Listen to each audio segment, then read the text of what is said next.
ሰላም የዴሊ ፎረም ቤተሰቦች፣ ኢትዮጵያውያንን ያካተተች ጀልባ በሊቢያ የባህር ዳርቻ በመስጠሟ የ38 ስደተኞች ሕይወት ማለፉ ተነገረ።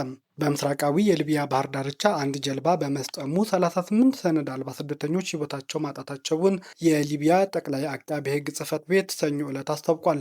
ሚድል ኢስት ሞኒተር ጠቅሶ ኒውስ ዶት ኤዝ እንደዘገበው አደጋው የደረሰው ስደተኞቹ ያረጀችና ደህንነቱ ያልተረጋገጠ ጀልባ በመሳፈር ከጦብሩክ ከተማ ተነስተው ሜዲተራን ባህር አቋርጠው ወደ አውሮፓ ለመጓዝ ሲሞክሩ ነው ተብሏል። የአቃቤ ሕግ ጽሕፈት ቤቱ በመግለጫው እንዳብራራው ይህንን አደገኛ ጉዞ ያዘጋጀው ህገወጥ የሰዎች አዘዋዋሪ ኔትወርክ ሲሆን ጀልባዋ መዳረሻዋ ሳትደርስ በውሃው ላይ ስትሰጥም ታይታለች። አደጋው ከደረሰባቸው ሰለባዎች መካከል ኢትዮጵያውያን፣ ሱዳናውያን፣ ግብፃውያን ዜጎች እንደሚገኙበትም ተሰምቷል። ይህንን ተከትሎ በጦብሩክ የመጀመሪያ ደረጃ አቃቤ ሕግ ጽሕፈት ቤት በጉዳዩ ላይ ሰፊ ምርመራ የጀመረ ሲሆን የህገወጥ አዘዋዋሪዎችን ማንነት መለየት መቻሉንም አስታውቋል። ባለስልጣናቱ ከወንጀሉ የተገኙ ነው ያሉትን 300,000 የሊቢያ ዲናር በቁጥጥር ስር ያዋሉ ሲሆን ፈቃድ በሌላቸው የፋይናንስ መዋቅሮች በኩል የተደረጉ ህገወጥ የገንዘብ ዝውውሮችንም ደርሰንበታል ብለዋል።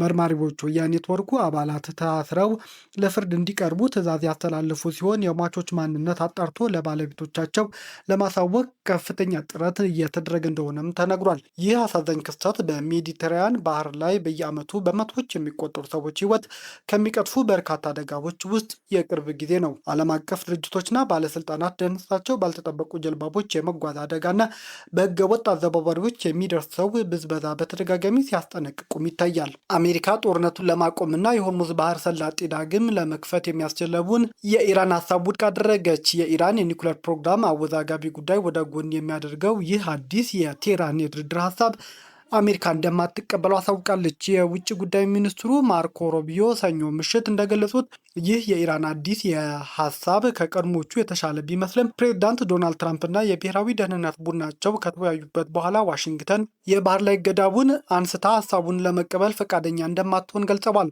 ይህንን አሉታዊ ደረጃ ተከትሎም የዓለም የነዳጅ ዋጋ ዳግም ማሻቀብ ጀምሯል። ማክሰኞ ማለዳ ላይ በአሜሪካ የነዳጅ ማደያዎች የአንድ ጋሎን ቤንዚን አማካኝ ዋጋ $4.18 በመድረሱ በጦርነት ወቅት ታይቶ የማይታወቅ ከፍተኛ ደረጃ ላይ ደርሷልም ተብሏል።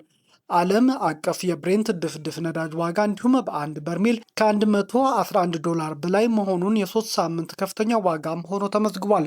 የቀረበው የኢራን ሀሳብ በዋናነት የሚያተኩረው በዘጋቱ በዓለም ኢኮኖሚ ላይ ከፍተኛ ጫናን እየፈጠረ ያለው የሆርሙዝ የንግድ መስመር ዳግም በመክፈትና አሜሪካና እስራኤል ከ2 ወራት በፊት የጀመሩትን ጦርነት በማስቆም ላይ ነው።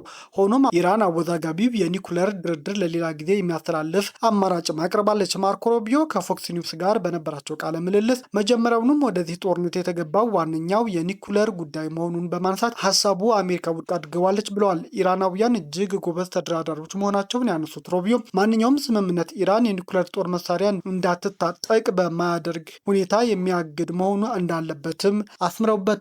የዋይት ሀውስ ፕሬስ ሴክሬታሪ ካሮሊን ሌቪት በበኩላቸው ፕሬዚዳንት ትራምፕና የብሔራዊ ደህንነት ቡድናቸው በሀሳቡ ላይ ቢወያዩም ሀሳቡ አሜሪካ በቁም ነገር እያሰበችበት እንዳልሆነ ጠቅሰዋል። ፕሬዚዳንቱ ኢራን በተመለከተ ያላቸው መስመር ለአሜሪካ ሕዝብ ብቻ ሳይሆን ለራሳቸው ለኢራናውያን ጭምር እጅግ ግልጽ አድርገዋልም ብለዋል። ሌቪት ትራምፕ በጉዳዩ ላይ በቅርቡ ይፋ መግለጫ እንደሚሰጡ አሳውቀዋል። ኢራን በበኩሏ የኒውክሌር ጦር መሳሪያ የማምረት ፍላጎት እንደሌላት ብትገልጽም ቴህራን የዩራኒየም ማበልጸግ ፕሮግራሟን እንድታቆም አሜሪካ የምታቀርበውን ጥያቄ በሰላም ድርድር ላይ ትልቅ እንቅፋት ሆኖም ቀጥሏል። ይህ በእንዲህ እንዳለ የባህረ ሰላጤ ትብብር ምክር ቤት አባል ሀገራት በሳውዲ አረቢያ ጅዳ ከተማ በዚሁ የኢራን ሀሳብ ዙሪያ መክረዋል። ለአሜሪካ የኢራን የኒውክሌር ፕሮግራም መግታት ቅድሚያ የሚሰጠው ጉዳይ ቢሆንም ለባህረ ሰላጤው ሀገሮች ግን የነዳጅ ፍሰቱ ዳግም ማስጀመር ዋነኛ ትኩረት ሆኗል። በሌላ በኩል ኬፕለር የተሰኘው የመረጃ ተቋም ባወጣው አዲስ ሪፖርት ኢራን ያላት የነዳጅ ማከማቻ በፍጥነት እያለቀ መሆኑና ቀሪው ማከማቻ ከ12 እስከ 22 ቀናት ለሚሆን ምርት ብቻ የሚበቃ መሆኑን አስታውቋል። የአሜሪካ የባህር ላይ እገዳ በኢራን ኢኮኖሚ ላይ በቀን ከ200 እስከ $250 ሚሊዮን ኪሳራ እያስመዘገበ መሆኑን ሪፖርቱ ቢያመለክትም የኢራን ነዳጅ ቻይና ለመድረስ እና ክፍያው ለመፈጸም ወራት ስለሚወስድ የኢኮኖሚ ጉዳቱ እውነተኛ ስፋት ገና ሙሉ በሙሉ አልታወቀም ተብሏል። በአሁኑ ወቅት የተኩስ አቁም ስምምነት ቢኖርም በወሳኝ የውሃ መስመር ላይ የሚደረገው የመርከብ ጉዞ በአብዛኛው ቆሟል። የሰላም ድርድር በመጓተቱ እና ሁለቱም ሀገራት በባህር ላይ ፍጥጫቸው በመቀጠሉ ለሰላም ስምምነት ሲሉ ማሻሻያዎች ለማድረግ ፈቃደኛ አልሆኑም። ፕሬዚዳንት ትራምፕ ኢራን ስምምነት የምትፈልግ ከሆነ ራሷ ስልክ እንድትደውል በአደባባይ የጠየቁ ቢሆንም የኢራን የውጭ ጉዳይ ሚኒስትር አባስ አራግቺ አዲሱ የሀገራቸው ሀሳብ ለማቅረብ ወደ ፓኪስታን ቢያቀኑም ከአሜሪካ ባለስልጣናት ጋር በቀጥታ ለመነጋገር ፈቃደኛ አልሆኑም። ማርኮ ሩቢዮ በመጨረሻም ስምምነት ላይ መድረስ ካልተቻለ ቀጣዩ እርምጃ መወሰን የፕሬዚዳንት ትራምፕ ድርሻ መሆኑንም ፍንጭ ሰጥተዋል።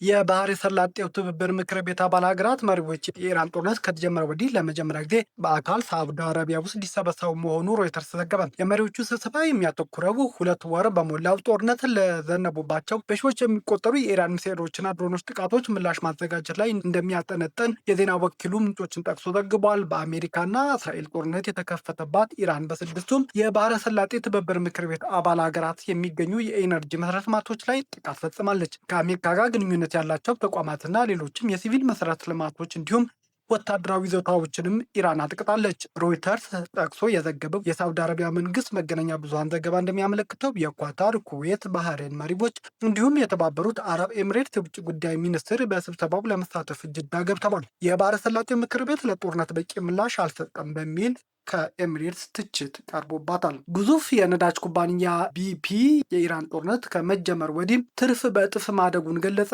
ግዙፉ የነዳጅ ኩባንያ ቢፒ የኢራን ጦርነት ከተጀመረ ወዲህ የነዳጅ ዋጋ በመጨመሩ ትርፉ በእጥፍ ተንበሽብሾልኛል ሲል አስታውቋል። ቢፒ በነዳጅ ንግድ ውስጥ እጅግ በጣም ጥሩ አፈጻጸም ማሳየቱን ገልጾ ከጥር እስከ መጋቢት ባሉት ወራት ብቻ 3.2 ቢሊዮን ዶላር ትርፍ ማግኘቱን ተናግሯል። ይህ አሃዝ ተንታኞች ከጠበቁት በላይ መሆኑን የገለጸው ኩባንያው ባለፈው ዓመት በተመሳሳይ ወቅት ካስመዘገበው 1.38 ቢሊዮን ዶላር ትርፍ በእጥፍ የሚበልጥ ሆኖ ተገኝቷል። ይህ ትርፍ የተመዘገበው አዲሷ ዋና ስራ አስፈጻሚ ሜግ ኦኔል ኃላፊነታቸው ከተረከቡ በኋላም ነው። ጦርነት ተከትሎ 20 በመቶ የሆነው የዓለም ነዳጅ ዘይትና የተፈጥሮ ጋዝ አቅርቦት የሚጓጓዝበት የሆርሙዝ ቁልፍ የባህር ወሽመጥ መዘጋቱም ይታወሳል። ብሬንት ድፍድፍ የነዳጅ ዘይት በአሁኑ ወቅት በበርሜል $110 እየተሸጠ ሲሆን የኢራን ጦርነት ከመጀመሩ በፊት ግን $70-73 አካባቢ ይሸጥ ነበር። ኦኔል ኢንዱስትሪው በግጭትና ተግዳሮት በሞላበት ወቅት ኩባንያው መቀላቀላቸውን ተነግሯል። ቢፒ ደንበኞችና መንግስታት በሚፈልጉት ቦታ ነዳጅ እንዲያገኙ በሰዎች ሕይወት ላይ ሊያስከትል የሚችለውን መስተጓጎል ለመቀነስ በመስራት እየረዳ መሆኑንም እየጠቀሰ ነው። የጀርመን ቻንስለር የኢራን አመራሮች አሜሪካን እያሳፈሩ ነው ሲሉ ተናገሩ። የጀርመኑን ቻንስለር ፍሬድሪክ መርዝ ሰኞ ዕለት ባደረጉት ንግግር የኢራን አመራሮች አሜሪካን ወደ ፓኪስታን አምርታ ያለምንም ውጤት እንድትመለስ በማድረግ አሳፍረዋታል ሲሉም ተናግረዋል። ቻንስለሩ ይህንን ያሉት በአሜሪካና ኢራን መካከል ይደረጋል ተብሎ የነበረው የሁለተኛው ዙር የሰላም ውይይት በቴህራን ምክንያት ከቀረ በኋላ ነው። ሮይተርስ የዜና ወኪል መርዝ አሜሪካ ከኢራን ጦርነት ለመውጣት ያዘጋጀችውን ስልት መኖሩ እንደማይታያቸው መናገራቸው ጨምሮ ገልጿል። በአሜሪካና በአውሮፓ የሰሜን አትላንቲክ ጦር ቃል ኪዳን ድርጅት ኔቶ አባላት ሀገራት መካከል በኢራን ጦርነት ዙሪያ ልዩነታቸው እየሰፋ ነው። ቻንስለሩ ሰኞ ዕለት በመርስበርግ ከተማ ለተማሪዎች ንግግር ባደረጉበት ወቅት አሜሪካኖች ወደ ኢስላማባድ እንዲጓዙና ያለምንም ውጤት እንዲመለሱ በማድረግ ረገድ ኢራናውያን በመደራደር በጣም የተካኑ ናቸው ወይም ባለመደራደር ክህሎት ያላቸው ናቸው ሲሉም ኢራንን አወድሰዋል። በኢራን አመራር ሙሉ ህዝብ አሜሪካውያን ነው እንዲያፍሩ የተደረገው በተለይ የአብዮታዊ ዘብ በሚባለው እናም ተስፋ የማደርገው በተቻለ ፍጥነት ጦርነቱ እንዲጠናቀቅ ነው ማለታቸውን ሮይተርስ ዘግቧል። የአሜሪካው ፕሬዝዳንት ዶናልድ ትራምፕ የኔቶ አጋሮቻቸው የሆርሙዝ ወሽመጥ ለማስከፈት የባህር ኃይላቸው ባለመላካቸውም በተደጋጋሚ እየተቹ ነው። የኢራን ጦርነት ከተጀመረ አንስቶ ወሽመጡ በመዘጋቱ የዓለም ነዳጅ ክፉኛም እየተጎዳ ነው። የተባበሩት መንግስታት ድርጅት የሆርሙዝ ሰርጥ እንዲከፈት ጠየቅም። የዓለም ቁልፍ የነዳጅ የኃይል መተላለፊያ የሆነው የሆርሙዝ ሰርጥ በአሜሪካና በኢራን መካከል ባለው ግጭት ሳቢያ መዘጋቱ ተከትሎ የተባበሩት መንግስታት ድርጅት ዋና ጸሐፊ አንቶኒዮ ጉተሬስ መስመሩ በአስቸኳይ ሀገራቱ እንዲከፍቱም ጥሪ አቅርበዋል። የዓለምን 1/5 የነዳጅ አቅርቦት የሚሸፍነው ይህ የሆርሙዝ ሰርጥ መዘጋቱ ከኮቪድ-19 እና ከዩክሬን ጦርነት ወዲህ እጅግ የከፋ የአቅርቦት ሰንሰለት ውስጥ በዓለም ላይ ታይቷል። ዋና ጸሐፊው መርከቦች ያለምንም መስተጓጎልና አድሎ እንዲያልፉ በማሰብ ውቅያኖሶች የትብብር እንጂ የግጭት ቀጠና መሆን የለባቸውም ሲሉም ጠይቀዋል። ይህ ቀውስ በዓለም አቀፍ የሸቀጦች ገበያ ላይ ከፍተኛ መስተጓጎል የፈጠረ ሲሆን በአሁኑ ወቅት ከ20 ሺህ በላይ ባህርተኞች፣ 2000 የንግድ መርከቦች በአስቸጋሪ ሁኔታ ላይ ይገኛሉ ሲሉም ገልጸዋል። የትራንስፖርት ወጪ መናር ለምግብ እጥረትና ለሰብአዊ እርዳታ አቅርቦት መስተጓጎል ምክንያት እየሆነ መሆኑን የጠቀሱት ጉቴሬስ ዓለም አቀፍ የባህር ላይ ሕጎች እንዲከበሩና ውጥረቱ በሰላማዊ ንግግር እንዲፈታም ጠይቀዋል። መዘጋቱ ከቀጠለ ዓለም አቀፍ ኢኮኖሚ ወደ ከፋ ውድመት ሊያመራ እንደሚችልም ዋና ጸሐፊው አስጠንቅቀዋል። የተባበሩት አረብ ኤሚሬትስ ዓለም አቀፉን የነዳጅ ላኪ ሀገራት ኦፔክን እንደምትለቅ ይፋ አደረገች። ይህ ያልተጠበቀ ውሳኔ ሀገሪቱም የነዳጅ ምርቷን እንድታሳድግ የሚያስችላት ቢሆንም የሆርሙዝ ባህር ሰላጤ በመዘጋቱ ምክንያት ተጨማሪው ምርት ምን ያህል በፍጥነት ወደ ዓለም አቀፍ ገበያ ሊደርስ እንደሚችል ግልጽ አልተደረገም። የተባበሩት አረብ ኤሚሬትስ በመንግስት የዜና ወኪሏ በኩል ባወጣችው መግለጫ ከድርጅቱ ከወጣች በኋላም በኃላፊነት ስሜት እንደምትቀጥልና የገበያውን ፍላጎት በማከል መልኩ ተጨማሪ ምርት በሂደትና በተመጠነ ሁኔታ ወደ ገበያ እንደምታቀርብ አስታውቃለች። በኦፔክ ውስጥ ከሳውዲ አረቢያና ኢራቅ ቀጥሎ ሶስተኛዋ ትልቋ የነዳጅ አምራች የነበረችው የተባበሩት አረብ ኤሚሬትስ እንደ ሉዓላዊ ሀገር ከተመሰረተች ከ1971 ጀምሮ የድርጅቱ አባል ነበረችም። የሪስታድ የኢነርጂ ተንታኝ ጆርጅ ሊዮን ስለዚህ ታሪካዊ ውሳኔ ሲናገር የኤሚሬትስ መውጣት በኦፔክ ላይ ከፍተኛ መዋቅራዊ ለውጥ እንደሚያመጣ ገልጿል።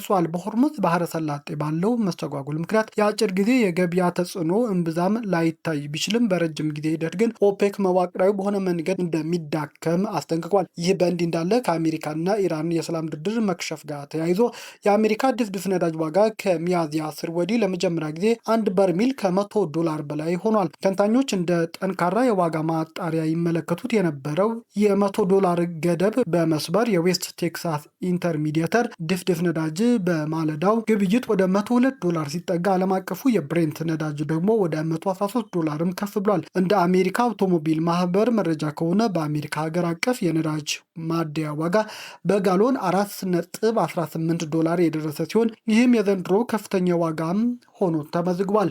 የነዳጅ ዋጋ ዳግም ሊያሻቅብ የቻለውም ፕሬዝዳንት ዶናልድ ትራምፕ ሚያዝያ 7 አስታውቀውት የነበረው የተኩስ አቁም ስምምነት ተስፋ አስቆራጭ መሆኑ በመገኘቱ ነው ተብሏል። ኢራን የንግድ መርከቦቿ በሆርሙዝ ባህረ ሰላጤ ማለፍ እንዲችሉ ብትገልጽም በተግባር ግን መንገዱ ዝግ ሆኖ በመቀጠሉ ዋጋው ሊኖር ችሏልም ተብሏል። ባለፈው ቅዳሜ ፕሬዝዳንት ትራምፕ ልዩ መልእክተኛ ስቲቭ ዊትኮቭ እና አማቻቸው ጃሬድ ኩሽነር ከኢራን ልኡካን ጋር እንዲወያዩ ወደ ፓኪስታን ልኡክ የነበረው ጉዞ ተርዘዋል። ይህም አሜሪካ ባህር ኃይል በኢራን ወደቦች ላይ ያደረገውን እገዳ እንደቀጠለ ሲሆን ኢራንም በበኩሏ ከሆርሙዝ ባህር ሰላጤ ለመውጣት የሚሞክር መርከቦች እንደምትዘጋም አስታውቃለች። የጦርነት ጫና በድፍድፍ ነዳጅ ላይ ብቻ የተወሰነ አይደለም። የአውሮፕላን ነዳጅ አቅርቦት ክፉኛ ጎትቶታል። እየጨመረ የመጣውን የአውሮፕላን ነዳጅ ዋጋ ተከትሎ በዓለም ዙሪያ ያሉ የአየር መንገዶች የበረራ አቅማቸውን መቀነስ ጀምረዋል። በእስያ አውሮፓ የሚገኙ አየር መንገዶች እንቅስቃሴያቸው እየቀነሱ በመምጣታቸው የግንቦት ወር የአውሮፕላን ነዳጅ ፍላጎት ይበልጥ ይቀንሳል ተብሎም ይጠበቃል። እስካሁን ያለው የመኪና ቤንዚን ዋጋ ጭማሪ ከአውሮፕላን ነዳጅና ከናፍጣ ጋር ሲነጻጸር አነስተኛ የሆነው በባህረ ሰላጤው አቅርቦት ላይ ያለው ጥገኝነት አነስተኛ በመሆኑ ነው ብለዋል። ቤተሰቦቻችን ዜናዎቻችን ከወደዳችሁት ላይክ አድርጉ፣ ለሌሎች ተደራሽ እንድንሆንም ሼር አድርጉ። አዲስ ቤተሰብ የሆናችሁ ደግሞ ሰብስክራይብ በማድረግ ቤተሰብ ሁኑ። ሰናይ ጊዜ